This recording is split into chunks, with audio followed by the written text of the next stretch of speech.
Well, this is really sad, but he reminds me of a Madame Tussauds wax figure. He comes out and they turn him on and he delivers talking points that are presented to him by his shadow government, the staff behind him. And he's really showing that he's not competent to do this most important job in our nation. And I've joined on a letter with Congressman Ronnie Jackson about making him subject to a cognitive test. You know, this is serious stuff. We've got enemies around the world. You've been interviewing tremendous people about China, about what's happening in the war in Europe, which is unprecedented.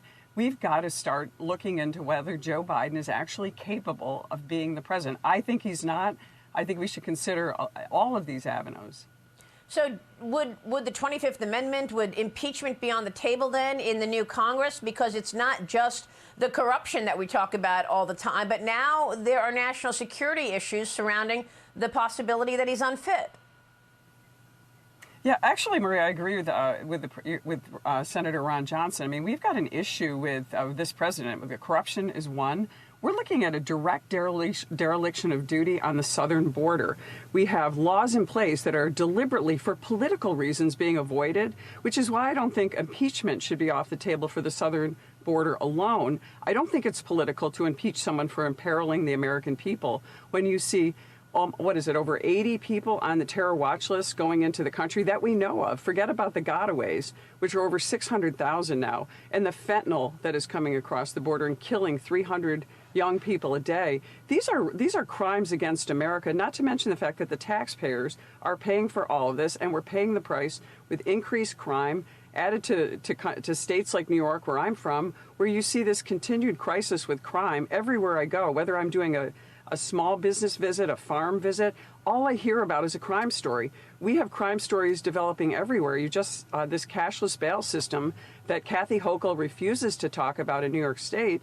We had a tragedy. A man was let out on bail. The next day, he shot and killed his wife in front of her children in a district near me. So these are real issues. And then, I mean, honestly, as my son is a Marine, I look at what happened in Afghanistan, the complete lack of necessity for what was happened, the just botched pullout of Afghanistan without keeping our service members in place. He's commander-in-chief. He's completely incapable of doing these jobs. I don't think impeachment would be, political in this case. I think the American people are seeing it before their TV sets every single day that this man is not only corrupt, he's incompetent, and his family has been enriching themselves at the expense of the taxpayers for decades, and yet our legacy media, not people like you who do a fabulous job of pointing this out, are ignoring this. They're covering it up because they don't want this narrative out in this very, very important midterm election that we're facing. It's very disturbing, and I think it is a dereliction of duty. Certainly when you look at the wide open border and this poisoning of Americans, and New Yorkers are feeling it. That's why we're seeing the polls in New York